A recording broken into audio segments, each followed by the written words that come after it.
Kendall. I'm Nicole. And I'm Eddie Z. And this is Remakes, Reboots, and Revivals. An original podcast about unoriginality. And this is part 3 of our Wolfman series, Lightning Round. And today we are lucky enough to be joined by Avery Coffey of the Unbound and Rewound Horror Podcast, a New York City-based horror podcast with a Black queer perspective. So, what made you get into horror? Oh my gosh. Well, I watched it a little too early for my mental developing, but it really did open my eyes to a lot of things, especially as it pertains to being queer. Jennifer's body was such a large part of my childhood. And then as I proceeded to go into university and studying film, I just realized how much horror has in terms offering in terms of analysis, because I do love to just rip it apart and understand every single layer of it, which is why I'm so excited to talk about Wolfman with you all. Absolutely. And I mean, really quick, what are your thoughts on both the 1941 movie and 2025 before we kind of put them against each other? I think Wolfman 1941 has something for that person who enjoys the classic black and white without the gore, without the scares, and without the really deep set trauma that the 2025 film has to offer. So, yeah, that's a good way to put it, for sure, especially for people who enjoy the 1941 one. A bit of our dynamic is I'm like a cinephile and I really love the classics and stuff. And I don't want to speak for you guys, but you guys are more so leaning to the newer adaptations and whatnot. But this is one movie I think where we can all agree that the 1941 one is just a little dated, if you will. But there are some things about it that are absolutely beautiful. And yeah, we'll get into that for sure. So today is our lightning round episode, and they are two completely different movies, but there are some things that are similar, or they just, which one works overall for our werewolf mythos preferences. First and foremost category is, the makeup, or we should say creature design of the werewolf. So when it comes to approaching these creatures, very different approaches. But if I had to pick one, I actually think I will go with the classic 1941 one. And I'll kick it off really quick. You have to appreciate the amount of practical effects that were applied there. The laborious 10-hour process of putting it on and capturing that is a beautiful cross-dissolved transition of time. And just, Lon Chaney in the woods on the soundstage, he embodied that better than he did himself as Larry Talbot, I would say. So I'm going to go with the 1941 one. What about you guys? Well, I just want to point out that, even though the original one did use prosthetic effects, so did the 2025 one. Actually, they kind of really prided themselves on the fact that they did practical effects. And I applaud them for it. I actually kind of found it to be successful for this story. I think making the story be more of a infection and less so of a supernatural entity, I think it just gave them a little bit more leverage and stuff, and they were able to be a little bit different with it, right? So yeah, this is not the wolf. I read the complaints on Reddit as the Wolfman was coming out about the costuming, and I was even on that boat. But when you watch into the movie in the context of the story, it makes sense. So with that said, I honestly think the more effective costume might have been the new 2025 one, right? Because they decided to go a different route. You know what? I'm here for it. Eddie, what about you? Yeah, I'm going to go with the 2025. And for the reason of the aspect of looking at this situation as a condition, a step of a supernatural curse. It has the elements there, like the hair falling out, the teeth falling out, the inflammation, so I thought I was going to be concerned about the look because the way everyone was talking about it, but I said when we're looking at it as the wolf face, I'm getting that, and I'm getting the element of this is like a horrific condition that this guy got, more than a supernatural curse. So it works for me in that way. Okay, all right. Last but not least, Avery, What's your pick? You know, the 2025 one was a little too man and not enough wolf for me. However, I do love the practical effects of the 2025 one because at the end of the day, a werewolf lycanthropy is terrifying and it should be terrifying. And in 1941, I'm sure the Wolfman had people shaking and shivering in their boots in the theaters, but it still does not have that element for me watching it back now. So I'm gonna have to go with the 2025 one because that transition sequence, even though it was spoiled before the movie even came out, was still effective. Yeah. All right. So next we're going to do set design, and we're talking about the woods here. You know, we're talking about the fact that one was on a soundstage, one was shot in Oregon, two different approaches, but that's where you get bit, right? And that's where the worst things happen. And according to the movie too, the woods aren't safe, the 2025 movie, because people can be taken from you just like that. So these are some dangerous woods out here. And I will not be so predictable moving forward, but again, I love soundstage set design. I love things that are clearly manufactured and there's a person holding a fog machine that, you know, pretty much is told go on action. And the lighting of it, I love the fact that everyone dies in it and all of the climactic moments in the 1941 one happen there. And so I have to choose the sound stage setup of the 1941 movie because in my personal preferences, right? Sometimes I love realism and sometimes I want things to be set on location and sometimes I want that Hollywood spectacle. This sense, I loved that Hollywood spectacle. So I'm picking the 1941 for that set. Rolando, what about you? So the forests of Oregon were actually filmed in New Zealand, not in here in the United States. And that would explain why. I don't know. Like as someone who has never gone to Oregon, I can't speak to if in fact the woods do look as dense and terrifying as they do here. My understanding is yes, like the Pacific North West can be a terrifying place, so who knows. With that said, though, I actually do agree with you, Nicole. I think the set design of the original Wolfman is better, right? And it is because it is so is the word pastiche? Like it's so like kind of like just it looks so artificial. It just does. But I think that also gives it that kind of element of like I don't know, whimsy almost. Like it's very like a supernatural story, and I think it works for it. In the the fog, the fake trees, like the same set being used over and over again for each scene is just like blocked ever so slightly differently, so that we get the sense of like we're somewhere else. That for me worked. That's not to say that because I actually do think the cinematography for the 2025 one is very very nice, and he did a really good job of making that woods look. I guess the woods weren't necessarily scary, but just making them seem so dense and like like you can get lost in them. Eddie, what about you? The 41. I like it. Yeah. It like you said before, it gives you that element of a little campy, a little theatrical. Every time that scene came up and they were just casually walking through the woods, it's like, how are you casually walking through these woods?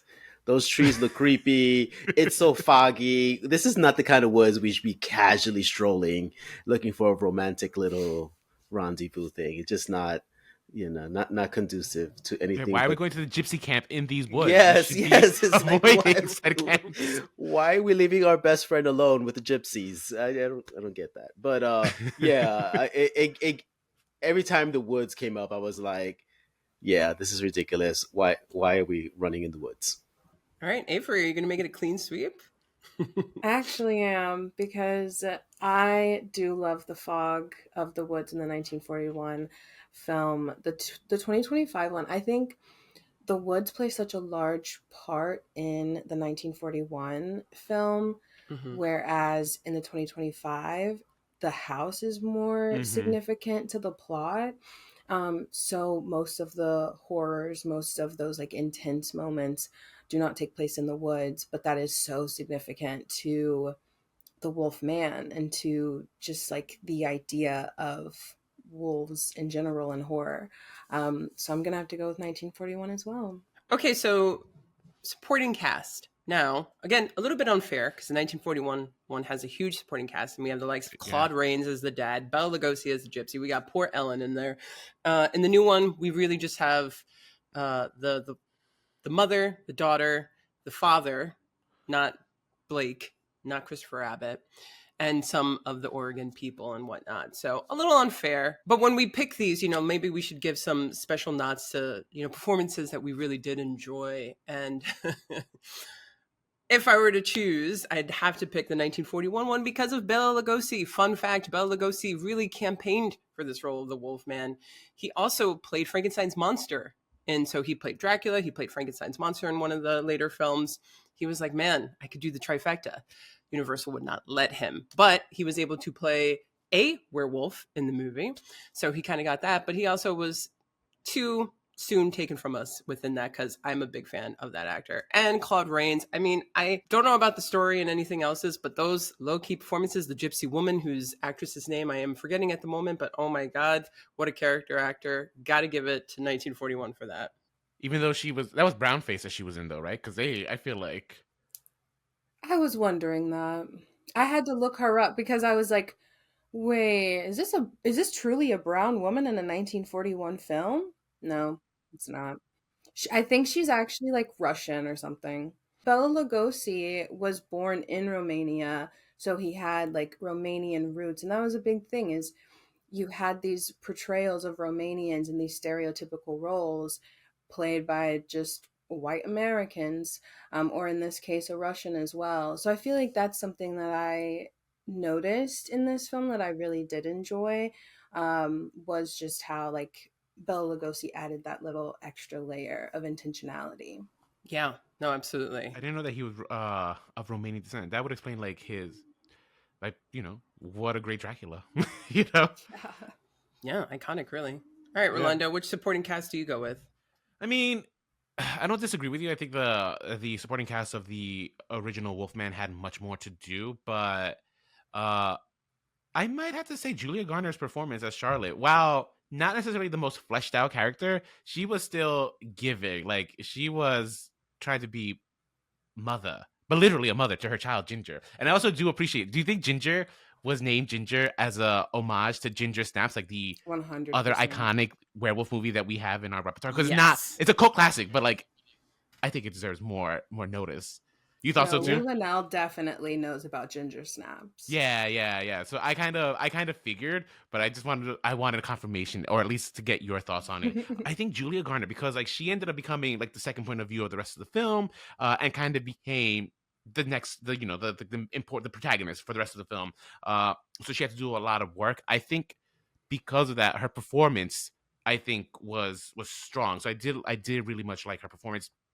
However, was not a fan of her haircut, or necessarily her like the costume that they gave her, but great performance overall. Matilda Firth, who she played Ginger, I thought she also did a really good job of playing like a daughter, and I think she had great chemistry with Christopher Abbott, and their scenes together were just so touching and so endearing. So I think I'm gonna give it to the 2025 cast. Okay. Yeah. Eddie, what about you? Yeah, the 1941. Yes, I'm going for 1941 on that one. Wow, I'm surprised. Avery, what about you? Now, I've gotten into a few debates with people about Julia Garner's performance, because I wonder how much of it is just like realistic to this family dynamic they seem to have. Because Julia Garner's character is in an uncomfortable or like awkward position as a mother, questioning her abilities to be a mother. And like, even in her scenes with Blake and expressing her love to him, it still seems a little unnatural. But I do think that is truly just the truth of the matter. It's not a question of the screenwriting or anything like that, because that's what I've seen most people talk about. If they have a problem with her performance, they're like, it's probably just the screenwriting because she's a great actress. And I'm like, but also maybe that truly is what is supposed to be happening. Because it seems like they created this family like unintentionally almost. And I really empathized with that, because I think, which we'll talk more about this as we talk about Blake's character, but just the idea of being a parent when it was not necessarily something you wanted or desired, and how that can manifest in your relationship with your child. I think that was portrayed very well by Julia Garner.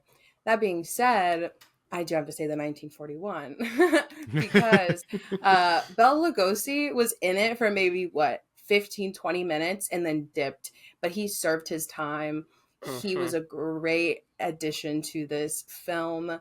And I would be lying if I didn't say that I watched it not for him.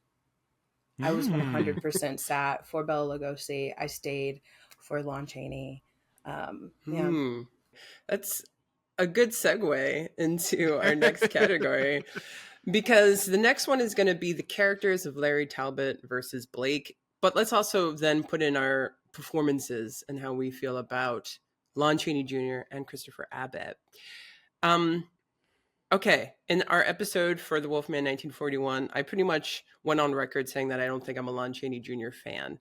I just don't. He clearly does not do it for me, but I don't know if he has like the gravitas within him to convey some of the deeper emotional aspects of what his character was going through, especially by the 1941 film. He repeated it multiple times, so by the time he got to like Abbott and Costello meet Frankenstein, I think he did better at it, right? But I think it took him some time. And I don't know, he just doesn't have enough layers to him as an actor for me. And also, let's be honest, Larry Talbot as a character, super gross guy. Unsympathetic, and he's not even that interesting. Like, I don't even need my characters to be like likable at all, but I need them to be interesting. He's not interesting. So it's that really bad mix of an actor that I don't respond to for a character that is gross as hell. Clear winner here is Blake. Christopher Abbott is Blake. Yeah. A great father. And he actually plays it convincingly. At first I was like, oh man, that's the guy from Girls. In my head, in my subconsciousness. But like he won me over. And the way he portrayed that transformation and not being able to understand people and losing his agency and his self, he added a heartbreaking element to it. So for me, the clear winner is Blake, played by Christopher Abbott. Similar to Lon Chaney Jr. did as Wolfman, like when you're in that costume, you also are trying to like emote some sort of emotions, right? Because like in both instances, they're not just fully creaturistic, right? Like there's always like a part of their humanity still left that they have to like contend with usually. I think you most see it in Lon Chaney's performance when he's fighting his father at the end of the film. In the case of this film, of the new Wolfman, you see when he is trying to like suppress that beast within him and he's interacting with his family, right? Like you see the struggle that he's in. And I think both actors handled that very well. I think just overall from a character perspective, I am also going to go with Blake because Larry was gross. He just spies on this woman with his telescope. Yep. And then he uses the information he learns to go and try to like date her. And on top of that, he's so persistent. That's his pickup line too. You start with as a pickup line. I was like, I'm surprised he didn't just go out and said it's just like, I saw your rack from the window. Nice. You know what I mean? Like, Jesus, this guy was he was more monstrous in his human form than he was as a werewolf, to be quite honest.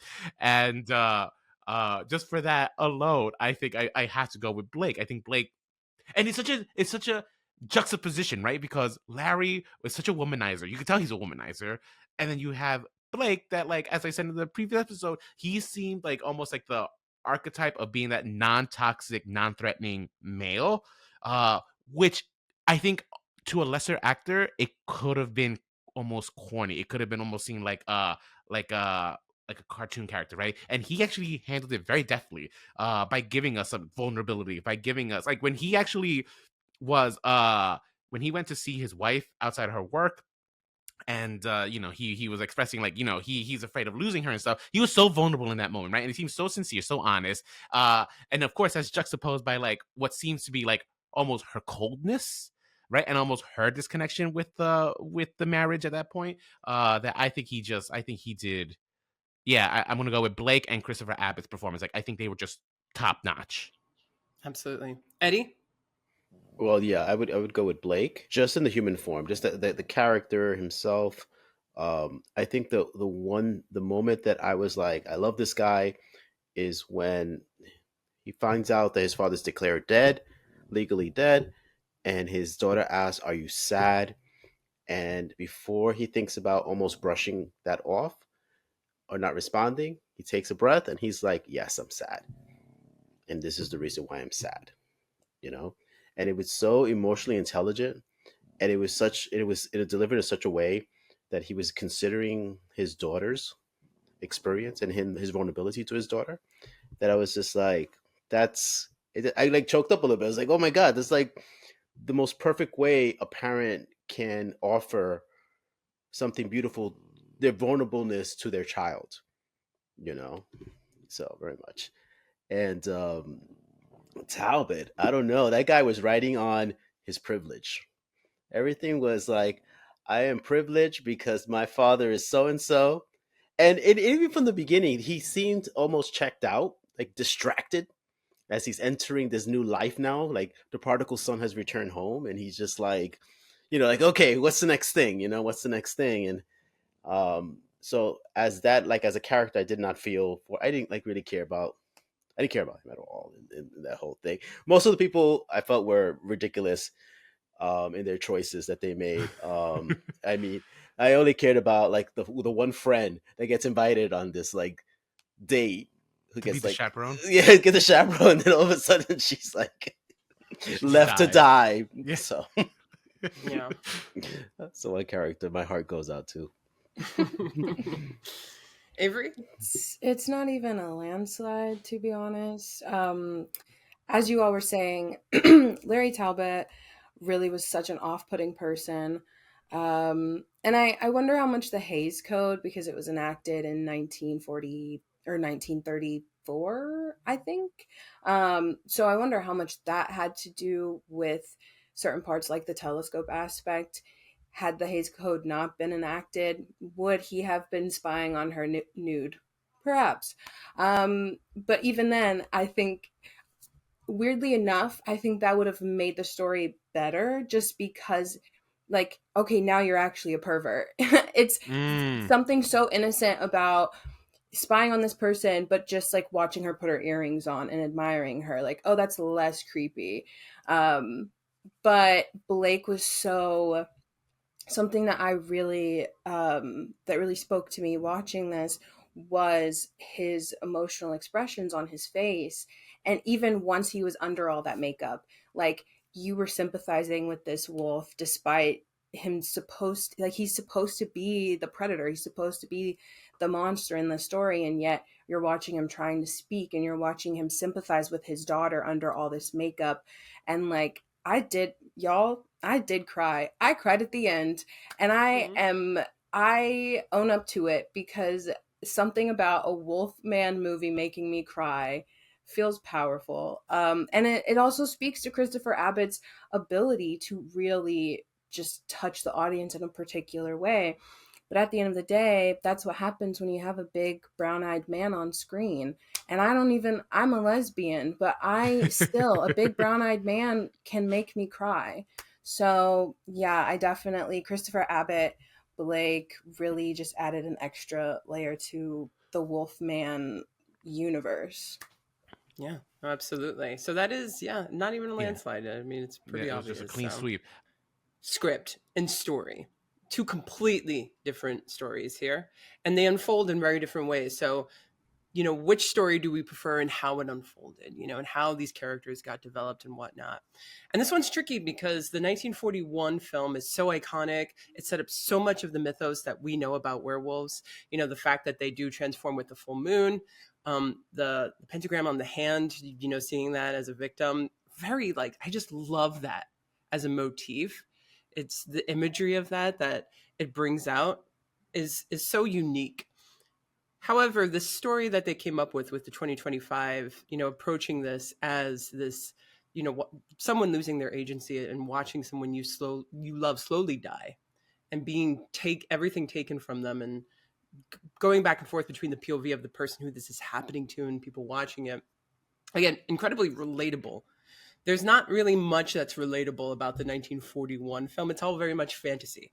And everyone's mileage may vary on here. Do you want something that you can actually respond to in a way that you've experienced, or do you want pure escapism? And I guess in this case, I didn't even realize I wanted realism. So I'm going to go with the 2025 one, because it just got this emotional response out of me that I wasn't expecting. And I really think that it lended itself to. Now, in the episode we talked about, there were some story elements that I questioned. Don't think it's the greatest script, but still that emotional reaction is one that I can't deny. So, Rolando? Are you telling me you've never returned home to inherit a castle before? That you don't relate to that out, part man. of the story? I have missed out on life. I'm so sorry, everyone out there who just doesn't have their castle. No, I think for me, the 2025 film also has just a stronger story. I don't know. There was just elements about it. It turned out to be a story about fatherhood, right, from or parenthood, actually, right, because I think it also, the movie starts off with a father-son relationship and it ends with a mother-daughter relationship at the end of it, right? Kind of beautiful bookends to this to story, and yeah, that element of a person losing themselves. When you brought up like the debilitating diseases, and we know they're out there, right? Like cancer can be one of those, Alzheimer's, dementia, like those are all true things and stuff that I didn't necessarily think about, but which is weird because like I had a dad who, he was deteriorating before my eyes. Granted, over years, it didn't happen overnight. So I had more time to process it. But you're right, it is a real thing and it is a scary thing. And I think because of that, I'm going to go with the 2025 version.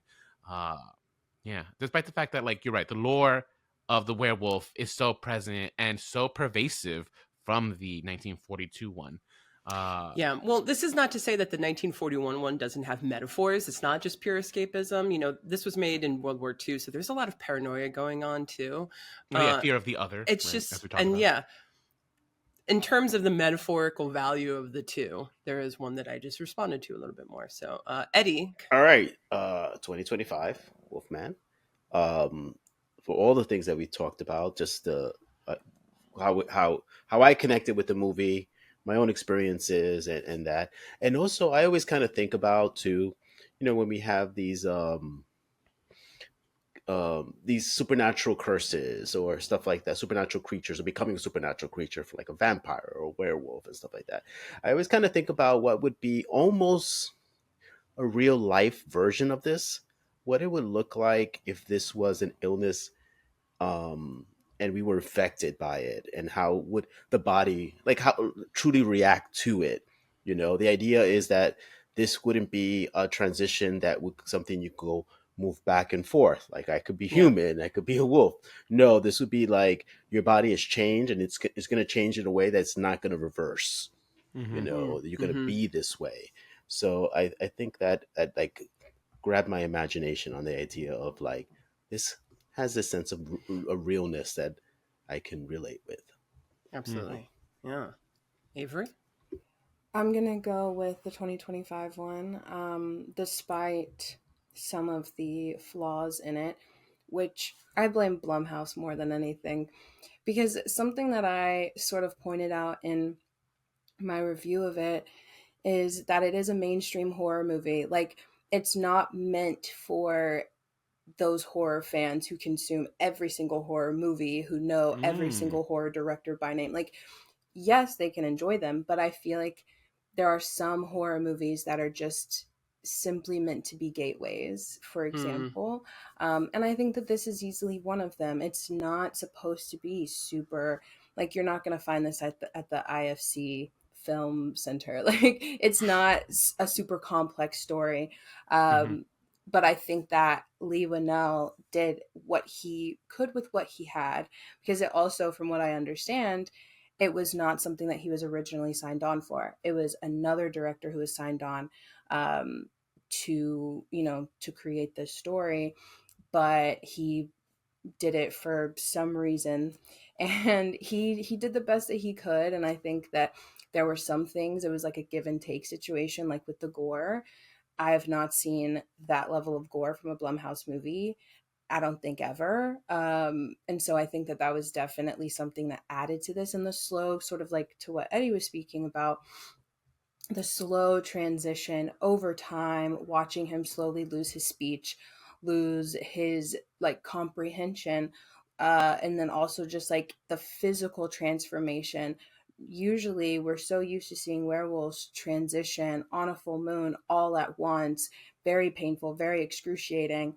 But this transition was slow over time until the final build up to that climactic transition that we were all sort of waiting for. And of course, with the parenthood themes, and you're so used to seeing werewolves as like a symbolism for anger and for emotional regulation. But, and so you also have that aspect of like processing your emotions, anger, domestic violence, you could even say. But also, I think that there was a restraint that Blake was trying to show throughout the entire movie, but also once he was a werewolf, that really just made this stand apart from the 1941 film and from any wolf film that I've seen to date. Really, minus Ginger Snaps. We can't. I'm not going to talk about her. So 2025. Okay, guys. We're going to combine the last two, and everyone's going to have their time to pick the best director and the best picture. And for this one, I'm going both 2025. Wow. George Wagner was the director for the 1941, and I found his directing to be very uninspired. I think that everyone else was inspired but him. I don't think there was anything unique or quite breathtaking about the cinema, as opposed to the direction like Todd Browning did for Dracula in 1931, or James Whale did for Frankenstein. Directing off the chart. I think maybe that's why I don't really respond to Lon Chaney Jr., because of the way he was directed by George Wagner, and there's nothing really overtly cinematic about this. Lee Winnell made this movie, actually. He was offered it after the success of The Invisible Man, and he was like, nah, pass. And then a family member tragically died and got taken from him, and he found a reason to make this movie, and so he signed on for it. It's so personal. And so I'm picking him for best director because you see that. But I'm also like, some of those overhead shots, you know, like when they're on the greenhouse and they're fallen, and the way that he actually shifts the POV and the way that he decided to go about that, good directing. And I'm just overall floored. I mean, look, it's not the greatest movie that we've covered in a long time. Won't be one of the best movies of the year, but it's the biggest surprise for me. I wasn't expecting it. And it took me by surprise. And I walked out of there being like, wow, I definitely think that it was a way better movie. And I like the differences that they did. But I also like that they were like, hey, this isn't a werewolf. Nobody's saying werewolf here. And no, it's very much its own film. This is how you handle a remake. You kind of don't just regurgitate something. You bring something new to it and breathe new life into it. And that's exactly what they did with 2025. So that's my pick for both. Do we consider this movie a remake, or I thought it was more of a reboot because they're trying to reboot the franchise, and like you can go, if we're going with like this kind of disease type of thing, you can have a Wolfman 2 and have like a whole different family, right? So I would consider this more of a reboot than a remake. However, with that being outside of that caveat, I also do think the 2025 one was just a better directed film than the 1941 film, because Nicole, you already mentioned this, but like I think the use of transitions, like point of view transitions, were just I think they were so well crafted, and they caught me by surprise the first time that we saw it, and I was like, and I remember that surprise that I felt. It was so exciting. I was like, oh, this is such a cool effect. I love this, right? When we're seeing like everything looks like it's like, you know, dawn, right? So it's like, oh, they made it through the night. That's interesting. And he's walking around, and then we turn to her point of view. We see how dark it is and how he's just in the shadow, and how he was able to use, again, I talked about it in the previous episode, but I think lighting was so important here. And for a movie that could have been severely underlit, they were able to use silhouettes and like backlighting, rim lights, to really show you exactly what we need to see without being distracted of like not being able to see, make out any detail, right? And I think it was intentional in this film, and I like that. So some of these decisions ultimately worked. I know that Lon Whannell was talking with DP, like they were trying to figure out how to do that point of view of the the werewolf, and they were thinking of doing like some thermal cameras and stuff, but ultimately they just decided to go with that kind of like, we're just gonna have things lit brighter, right? Because if you know a little bit of animal, like the way their pupils work, like they're able to take in way more light than we can, and so it was just a smart choice, right? And then mess around with it. Yeah, so I'm gonna go with the 2025 film.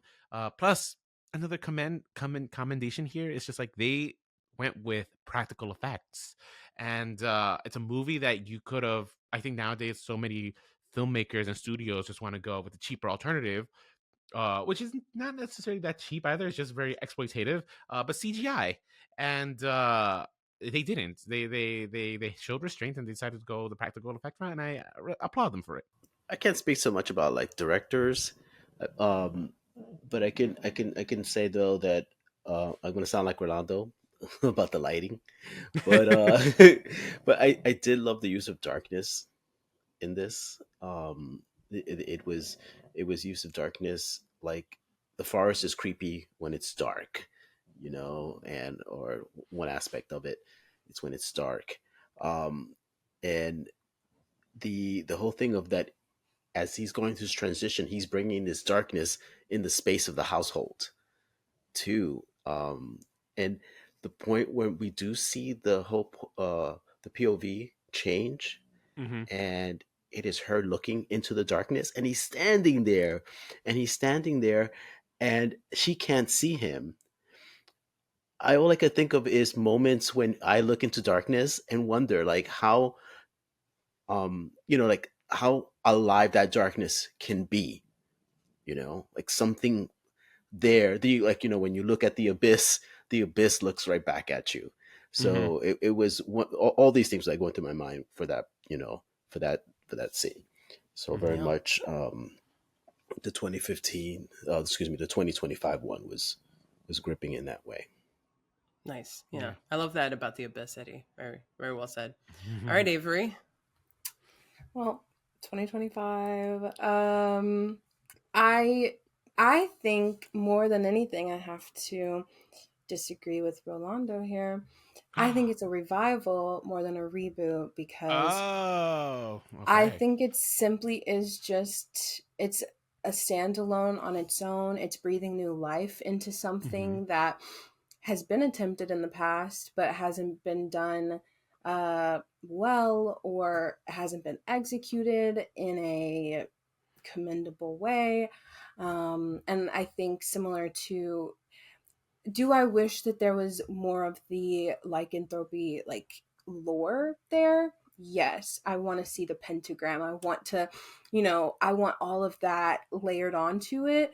But at the end of the day, the very baseline, you get bit by a werewolf, you get scratched by a werewolf, and now you are cursed. And that's always been, no matter if you were a Teen Wolf fan, if you were a Vampire Diaries fan, like that's how it's always been. And so I definitely think that directing,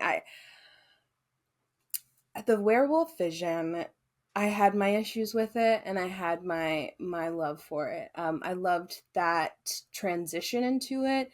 I didn't like the glowing blue eyes.